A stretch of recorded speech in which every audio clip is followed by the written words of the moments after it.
Vamos a conversar esta mañana con Patricio Domínguez, académico de la Universidad Católica, presidente de Espacio Público, y Mauricio Duche, profesor de la Escuela de Gobierno de la UC, director de Espacio Público. ¿Para qué le digo de qué cree que vamos a conversar? Mauricio, Patricio, gracias por estar aquí. Bienvenido, buenos días. Hola, muy buenos Bien días. cerquita del micrófono. Sí. Usted que yo sé que que está en radio. que tiene interés en desarrollar una carrera radial. Sí. Lección 1, hablarle al micrófono. Bien, muchas gracias, profe. Ya, Connie parte, a ver. Oye, a ver, terminamos con las acusaciones constitucionales, a ver si podemos empezar a hablar de los temas que importan, pero con el permiso de Patricio, cortito, no podemos no partir preguntándote, Mauricio, tu visión respecto de la destitución del juez Muñoz. Bueno, a ver, sorprendente y no a la vez. O sea, sorprendente porque, claro, estamos ayer, en la acumulación de las cosas estamos en una cuestión histórica. Esto no había ocurrido, la remoción de 2 jueces de la Corte Suprema es un golpe fuerte. Yo trataría de quedarme con el medio vaso lleno, que este golpe sirva para hacer cambios institucionales que nos permitan avanzar. Ya hay un proyecto presentado por el Ejecutivo que creo que está sentado en buenas bases, hay que ver el detalle, no he tenido oportunidad de verlo, pero por lo menos los titulares me parece van bien orientados y ojalá esto genere un cierto consenso político para que avancemos en buena dirección. Y esperado porque, claro, uno vio que había un ambiente político en donde se fue... Esto no me gustó mucho, que la votación termina siendo un poco de bloques. Porque no me gustó, porque uno termina siendo, entonces no se jugó tanto el caso en particular, parece que más bien primó una cierta toma de postura frente al rol que él cumplía, y eso no me gusta tanto. Creo que la acusación constitucional deberíamos ser bien estrictos en que hubiera un pronunciamiento súper claro sobre los hechos específicos y no tanto la persona, el estilo de la persona. Creo que hay otros mecanismos institucionales para lidiar con esas cosas. Ya, dicho eso... en la seguidilla de acusaciones constitucionales que tuvimos la acusación contra la ministra Carolina Toá por los temas de seguridad, por su incapacidad de darle solución a los problemas de inseguridad que vive el país. Y ustedes desde Espacio Público sacaron estamos empezando a poner datos. Nosotros hemos hablado con Mauricio 85 veces, puede ser hasta 93, no sé, no tengo el cálculo, de estos temas y lo hemos conectado con política pública y siempre también con datos. Pero hay una serie de datos que ustedes han levantado y ahí viene la pega de Patricio también, ¿verdad? Que ponen matices en buena parte de la conversación, básicamente respecto a algunas imágenes que se han planteado en el debate público cuando se examinan en el contexto de series temporales más amplias finalmente. ¿Y qué es lo que muestran esos datos, Patricio Domínguez? Mira, varias cosas. Nosotros hicimos un esfuerzo por juntar muchas cifras que hay, y no todas son igual de comparables, pero sí ponerlas en perspectiva, y eso es importante. ¿A qué está respondiendo la que se llama ahora crisis de seguridad? ¿A qué responde? Probablemente esto tiene que ver con el aumento de homicidios que se ha visto desde hace un par de años, que es considerable. Estamos en un nivel que es del 40% superior a lo que estábamos acostumbrados en nuestras series más históricas. ¿Qué pasa en los otros tipos de delitos? Ahí la historia tiene distintos tonos, pero no es lo mismo que se ve en homicidios. Yo creo que eso hay que tenerlo en perspectiva. ¿Por qué? Porque no todos los delitos se combaten del mismo modo y tienen una complejidad diferente. Y si uno empieza a indagar con más detalle, también los delitos de homicidio están mostrando diferencias con las cosas anteriores. Entonces, aquí primero hay una baja, de hecho, en el número. Exacto. Pero hay que partir aquí en la base como que hay que asumir la complejidad del fenómeno. Entonces, también el primer llamado a la gente es que hay que huir de esas soluciones simples que la verdad que todos miramos los números que hay acá con preocupación y también con un montón de preguntas de qué se podría hacer, de cuáles son las mejores maneras de abordar esto. Lo que no podemos hacer es lo que también hemos visto por otro lado, que es como obviar que estos datos existan y quedarnos con las sensaciones. Nosotros en el informe hablamos del choque de anécdotas. ¿Qué es lo que muestran los datos? Lo que muestran los datos... Para que no nos quedemos con la sensación, digamos. Claro, por ejemplo, si uno compara lo que ha pasado en homicidio en el 2023 y 2024, en lo que llamamos el 24, respecto al 2022, incluso hay una leve baja. El 2022 marca el pic de la serie, ¿ya? Insisto, seguimos en un nivel 30-40% superior si es que uno lo compara con los años pre-pandemia. Probablemente eso está moviendo el ánimo de las personas. Aquí estamos comparando volúmenes de delitos nomás, ¿ya? Pero eso es importante verlo. Después, si uno ve los delitos de robo, por ejemplo, que son el segundo tipo de delito más preocupante para la población, en todas sus modalidades, el que más ha aumentado, y ese sí ha cambiado, es el delito de robo de autos. Probablemente también ese esté asociado a la sensación de temor que hay en aumento. Y aquí déjame decir una cosa más. cuando se dice la delincuencia es la principal prioridad de las personas, eso es cierto en los últimos casi 15, 20 años. Sigue siendo... Es una constante. Es una constante, probablemente ha aumentado la intensidad con que la gente declara eso. Pero eso es importante para decir, bueno, ok, este tema tiene que estar en la agenda como primera prioridad, pero ojo con resolver cosas que la urgencia nos lleva a cualquier cosa. ¿Por qué? Porque cuando hablamos de los sistemas, del sistema judicial, del sistema persecutorio, son sistemas delicados. Hay muchas cuestiones en juego. Yo siempre uso la imagen de un elefante en la cristalería. Entonces, tú no querís que el elefante se mueva demasiado rápido. No porque no te importe, el tema no sea prioridad, es porque esto tiene consecuencias en otras cosas, ¿ya? Por ejemplo, lo que nos pasa con el tema de las cárceles, ¿ya? Este año nos encontramos con que las cárceles estaban sobrepobladas. ¿Por qué ha pasado eso? Probablemente eso tiene que ver... si uno piensa que eso se explica por el aumento de los homicidios, explica muy poco el aumento de las cárceles. El aumento de las cárceles tiene que ver con otras medidas que se han tomado en los últimos años que han llevado a que más gente de meter ingrese más a la gente cárcel presa por otras y más razones que no tiempo. estaban en el abanico Que son inicial. decisiones que se tomaron años atrás, ¿ya? Y no se tenía en cuenta quizás lo que iba a pasar ahí. Y las proyecciones era que quizás la población penal iba a disminuir y no se estaba tomando en cuenta esas otras cosas. Entonces, es delicado pensar aquí, yo creo que eso es lo que tenemos que hacer, que la gente pueda matizar la discusión para poder procesar las cifras adecuadamente. Ahora, hemos hablado en otras oportunidades, Mauricio, también, ¿verdad? Esto se transforma en prioridad, o sea, tiene un punto, Patricio, cuando dice, ¿verdad? Y las encuestas lo vienen mostrando hace 15 años por lo menos, que la seguridad es un tema y la delincuencia es un tema, pero hagámonos cargo de los hitos que pueden llevar a esa sensación de mayor inseguridad, porque tampoco se condice con las tasas de victimización. No. El índice de victimización se ha mantenido, claro, incluso ha tenido una leve baja, y está dado fundamentalmente por esta sensación, por cuestiones, o sea, ese índice es sobre cuestiones concretas. ¿Te pasó o no te pasó? Exacto. No por sensaciones, ¿verdad? Exacto. El problema es la sensación. Tenemos un problema con la percepción. Y eso viene dado por el mayor grado de brutalidad con el que pasan las cosas y probablemente por el tema de las armas. Yo creo que estamos todos un poco inquietos por el tema de las armas y la misma autoridad también lo reconoce. No, absolutamente. El problema de las armas, con los datos que tenemos, dan cuenta que efectivamente es uno de los factores que está incidiendo. O sea, tú ves consistentemente como en materia de homicidios ha ido aumentando el homicidio cometido a través de armas de fuego.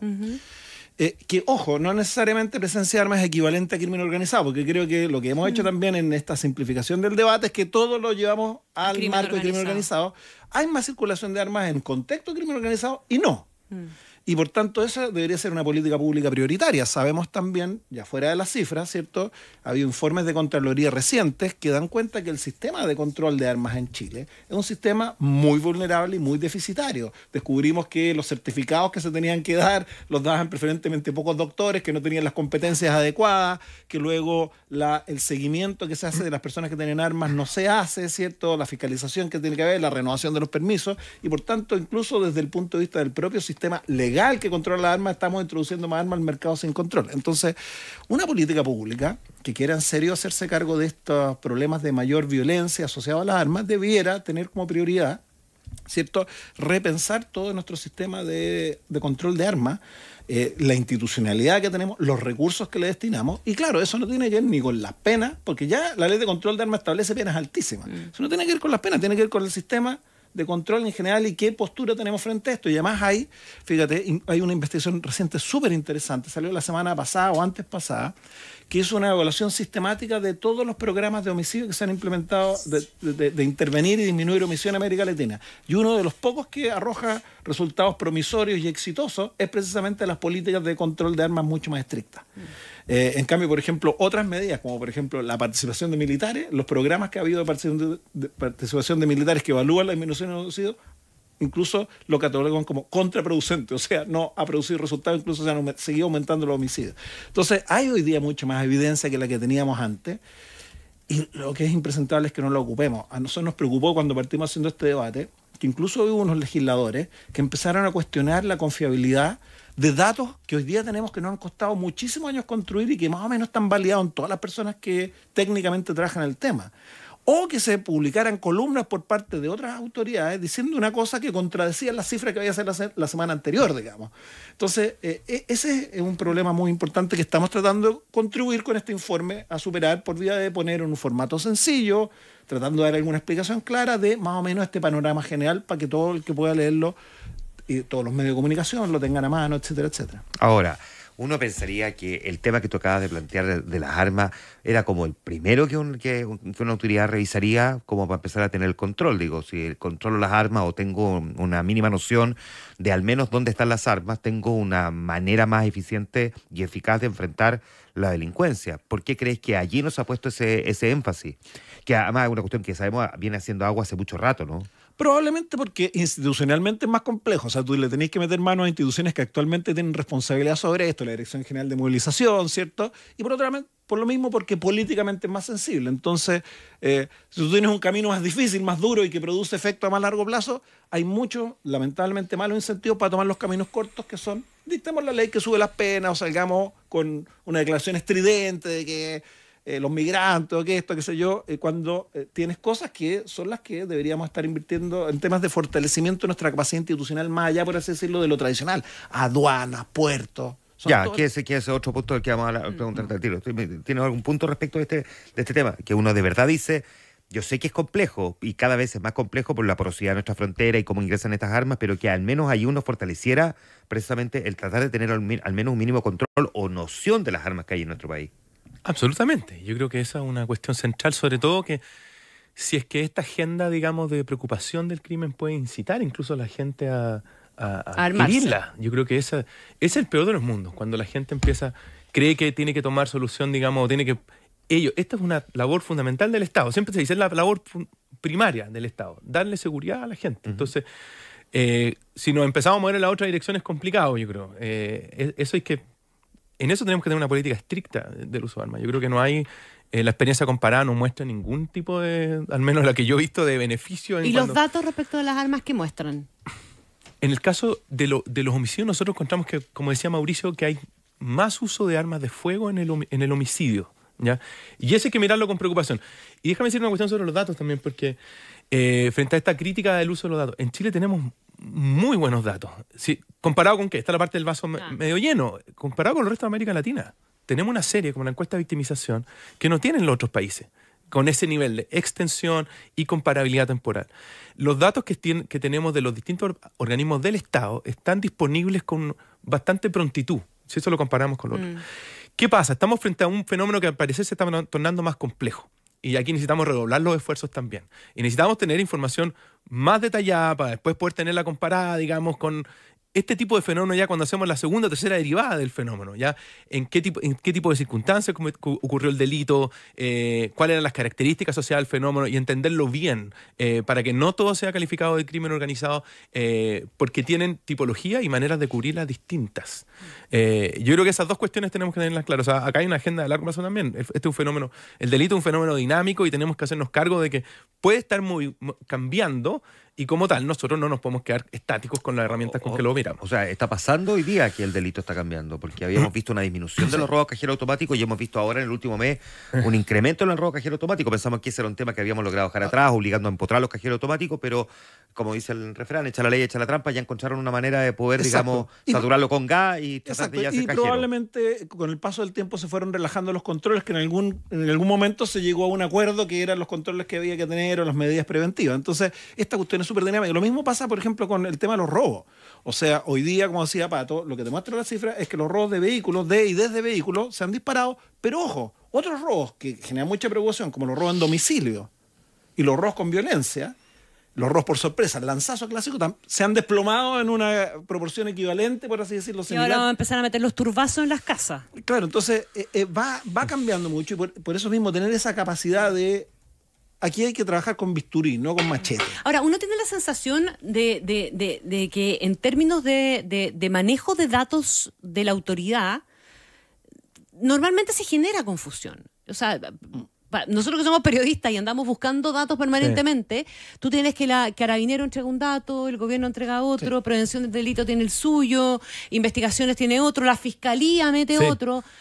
¿Por qué nos cuesta tanto hacer una cuestión consolidada si hay tantas fuentes de información creíble y buena? Porque es verdad, y hay muchas series de tiempo, etcétera. ¿Por qué tenemos una dificultad como esta de procesar los datos para hacerlos creíbles? Porque en el fondo, cuando tú escuchas de un lado o de otro, al final la gente no le cree a nadie. Claro. Y a veces son datos medio contradictorios. O tienen diferencias que no son menores finalmente. ¿Por qué nos cuesta hacer Bueno, una consolidación y dejar que haya un ente que sea el que aporte esa información para darle confiabilidad y credibilidad? Sí, yo creo que quizá ahí nos falta dar un paso, que haya quizá una institucionalidad que sea capaz de poner en perspectiva todas estas cosas. La razón puntual por la que tú decís es que tiene que ver con que miden cosas diferentes.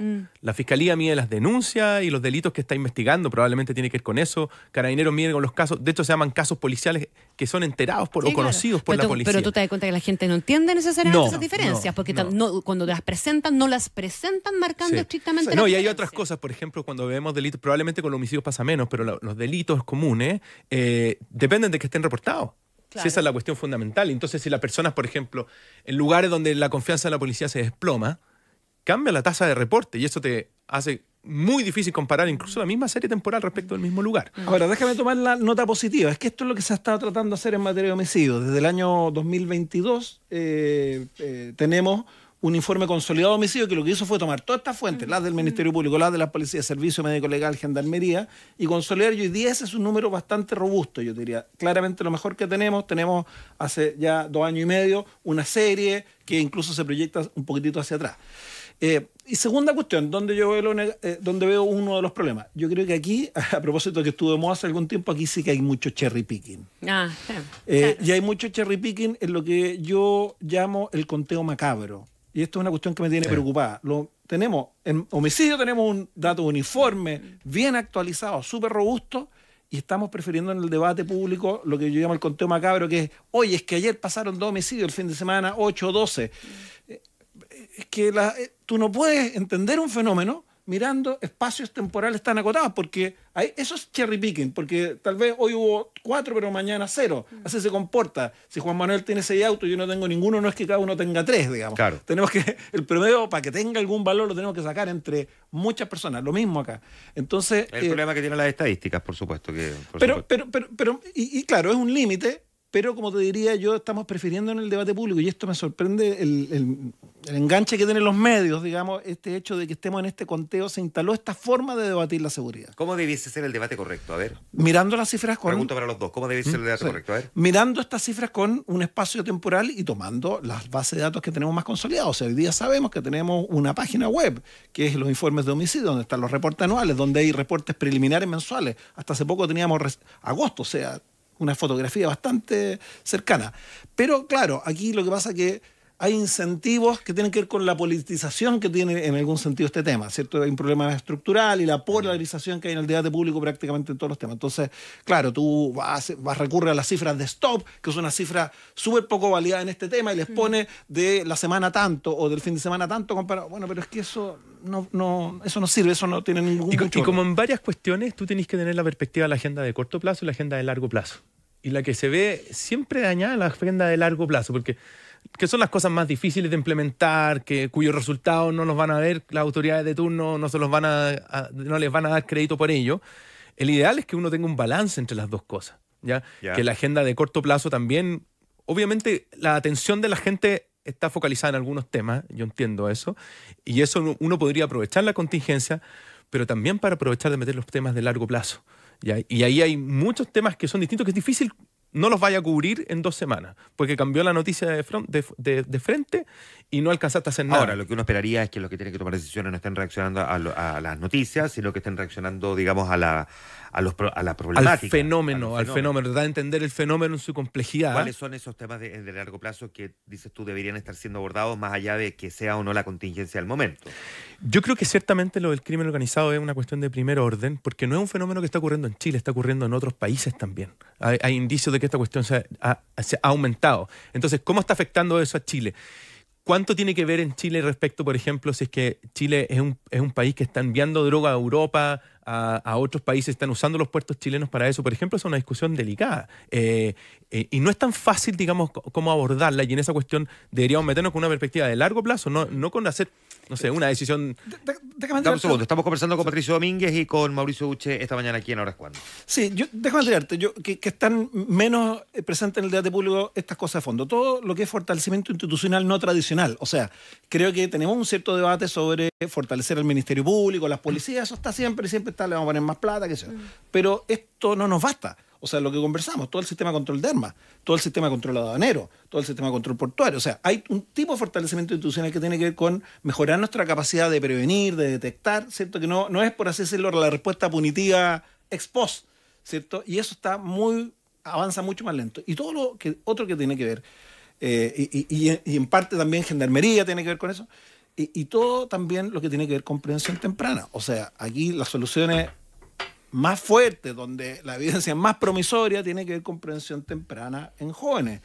Y esto es un tema que todo el mundo es súper sensible, pero que avanzamos mucho menos de lo que deberíamos avanzar para el nivel de desarrollo que tiene este país, para los recursos que tenemos. Déjeme preguntarle, ejemplificando, en el caso Brinks. El caso Brinks tiene dos cuestiones que son delicadas, ¿verdad? Una tiene la participación de hoy día ex carabinero. Y la pregunta que uno se hace a continuación es ¿hasta dónde podemos seguir escalando con esto y cuán permeadas finalmente pueden estar las instituciones? Que es un temor compartidísimo por mucho. Y lo otro es que se habla de crimen organizado cuando hablamos de Brinks. Probablemente porque alguien lo reduce a que aquí se concertaron, hay una organización detrás del crimen para cometerlo, pero no necesariamente esto está asociado o lo podemos meter en la lógica del crimen organizado en el que estamos pensando, en la escala en la que lo estamos pensando. Transnacional. Claro, porque cuando hablamos de crimen organizado, hablemos en serio de crimen organizado, estamos hablando de eso. Aquí podemos estar hablando de bandas delictuales sí, que se organizan para cometer un crimen, que no es lo mismo que hablar de crimen organizado. Sí. Pero en el caso Prince yo creo que están esos dos componentes y el que obviamente más inquieta, que tan permeadas pueden estar las instituciones como para que tú tengas hoy día a 5 carabineros dados de baja porque los chipearon para ser parte del asalto. Patricio. No, obviamente, si es que tenemos filtraciones de las policías en el delito, ese es un problema de primer orden, yo creo. Pero por eso, aquí yo vuelvo al punto que decía Mauricio antes, pensar nuestra institucionalidad y cómo hacer cambios razonables en el tiempo también. O sea, hay que tener ojo cuando, por ejemplo, cuando se hablaba de refundar las policías, ¿cierto? Eso es muy delicado, no es tan simple, pero sí pensar la reforma de la policía. Eso era un tema que estaba en la agenda importante, ya ha perdido fuerza, y yo creo que ahí hay temas. Las policías se tienen que estar siempre repensando en cómo, por ejemplo, adaptarse a este fenómeno que antes hablábamos dinámico. Entonces, no deberíamos tener temor a hablar de reforma de la policía en el buen sentido, para que tener una policía moderna y que tenga capacidad de adaptación y evitar estas cosas. Obviamente la probidad y que la policía no esté incorporada en el delito es una cuestión desde siempre, claro, tiene que ser un valor fundamental de la institución. Claro, nadie estaba discutiendo reformar las policías en función de evitar la corrupción, sino que más bien cómo modernizarlas para poder enfrentar de mejor manera el delito. Pero tenemos allí un problema, como plantea Connie, que va a ser desde la cabeza, o sea, de la PDI, por ejemplo, los 2 últimos directores de la PDI procesados, y por otro lado con funcionarios policiales que también parecieran ser parte del problema hoy. No digo que el cuerpo policial, pero sí con funcionarios policiales que han comprometido, y eso hay que buscar la manera también de evitarlo, ¿no? Absolutamente, y entonces tiene que ver cómo tú fortaleces los controles internos y externos. Y claro, a veces esto se transformó como en algo pecaminoso hablar en el contexto cómo estamos debatiendo la política policial en Chile. Nuevamente, en un debate muy polarizado, entonces uno dice, bueno, no, hay que dejar trabajar a la policía solo. No. Pero ahora que somos, comillas, amigos de Carabineros de Chile, porque ahora todo el mundo está reconciliado con Carabineros, digamos, ¿verdad? Es distinto tener esa discusión en ese tono de conversación que cuando estabas amenazando con refundar Carabineros, ¿verdad? Y venías de vuelta el estallido, etcétera. Políticamente hablando, digamos, sí. O sea, en términos de capacidad de verdad de discutir y tener un diálogo de fondo. Ojalá que la tengamos. Lo que yo he visto con preocupación es que al final la política pública policial el debate en Chile se termina comiendo en cuántos recursos más vamos a dar para dar más equipos, para renovar equipos, para contratar más gente. Cosas que hay que hacer, obviamente. Pero he visto menos presente en el debate público estos otros temas. A decir verdad, se han avanzado en algunas cuestiones con reformas que se hicieron hace algunos años, pero probablemente este es un tema que hay que insistir mucho más. ¿Cierto? Y esto tiene además múltiples dimensiones. Esto tiene que ver con, ¿cierto?, los procesos de selección, tiene que ver con los procesos de capacitación. O sea, este es un eje tan central que es una cuestión transversal, y toda institución tiene que estar abierta a que ahí hay espacio de mejora enorme. Entonces, Patricio, Mauricio, ¿cuánto contribuye tener un Ministerio de Seguridad? Porque hay quienes dicen en realidad esto podría terminar burocratizando más la toma de decisiones. Es un riesgo, podría ser. Una de las cuestiones, o sea, yo creo que por unas cosas por las que el Ministerio de Seguridad podría ayudar es entender el carácter más sistémico de todas estas cosas. O sea, acá hay muchas instituciones que están jugando y entonces quizás podemos perder la mirada sistémica de lo que está pasando. Yo creo que cuando pienso en el Ministerio de Seguridad, pienso que una de las cosas donde puede ser un aporte es esa. Donde me preocupa es que pueda perder centralidad respecto de la toma de decisiones, ¿ya? Hoy día estamos en el Ministerio del Interior, eso ocurre en muchos países del mundo, que es parte del órgano que refleja eso, la importancia del control y de la seguridad y el orden público como una de las misiones principales del Estado. Entonces, esa es la gran pregunta para mí. ¿En qué categoría, en qué jerarquía va a quedar este ministerio una vez que sea implementado, digamos? Hoy día es parte del Ministerio del Interior, que es el principal ministerio del gabinete. Entonces, uno de los argumentos que se pone, digamos, para decir separar funciones y para que ese ministerio ejerza labores netamente de gabinete político y poder separar y precisamente tener una mirada a estos fenómenos. Pero yo creo que ahí esto es que hacerlo, digamos, tiene que haber una inversión importante en esto, ¿eh? Porque si va a ser un ministerio de baja jerarquía puede ser un problema. Tiene que tener la capacidad de integrar y mirar las cuestiones en perspectiva, que está en el papel, digamos. Yo sé que es una de las intenciones del Ministerio de Seguridad, pero tampoco esto va a cambiar necesariamente. Esto es una apuesta de largo plazo. No podríamos esperar, digamos, respuestas de corto plazo con una respuesta institucional de este tipo, digamos. Mauricio. A ver, yo creo que el Ministerio de Seguridad es una apuesta interesante para resolver un defecto serio que tiene el Estado chileno, que es la falta de capacidad profesional en materias de seguridad. Una capacidad profesional instalada, permanente en el tiempo, que tiene capacidad de análisis, seguimiento, hacer contraparte técnica del conjunto de instituciones que intervienen en el sector. Hoy día no tenemos eso porque claro, hoy día esto es una subsecretaría, está alojada en un ministerio que es sumamente político y por tanto vive de los incendios, etcétera, etcétera. Entonces, efectivamente, yo creo que tenemos un problema de gobernanza en seguridad. Pero hay que estar muy presente que si esto no se hace bien, con los recursos adecuados, con los perfiles profesionales adecuados, con los sistemas de selección, o sea, no le damos un espacio, esto va a ser político, yo no soy ingenuo, pero con un espacio técnico importante de carrera profesional importante, corremos el riesgo efectivamente de generar un ministerio que sea un engranaje más en una burocracia. Ese es el riesgo y por lo mismo yo no estaba tan apurado en que se apruebe rápido esto. Prefiero que nos demoremos unos meses más y que lo que salga sea que responda por lo menos en el papel a todas estas necesidades. En esto, por ejemplo, yo he escuchado a Daniel Johnson varias veces que ya han hecho un seguimiento, más o menos en la misma línea, que para ellos es un tema muy importante, los perfiles profesionales y que tenga un staff adecuado, porque si traspasamos lo mismo que tenemos hoy día, bueno, vamos a tener el mismo problema. Entonces, en casa nueva, nomás, digamos. Claro, y sería un problema tener una nueva etiqueta nomás. Esto para con el riesgo de que se terminen generando pugnas entre ministerios, que el proceso de adaptación nos va a tomar un tiempo. Sí. Entonces, yo creo que es una respuesta institucional al problema de falta de gobernanza y falta de capacidad técnica del Estado, pero hay que hacerlo bien, porque y hay que estar muy encima, hay que tener un programa de implementación, una evaluación, hay que seguirlo bien de cerca. Mauricio Duche, profesor de la Escuela de Gobierno de la Universidad Católica y director de Espacio Público. Patricio Domínguez, académico también de la Universidad Católica, presidente de Espacio Público. A los dos, gracias por venir a conversar esta mañana con nosotros en esta media hora aquí en Ahora es Cuando. Gracias, Mauricio. Gracias, ¿ah? Gracias, Connie. Gracias, Juan Manuel.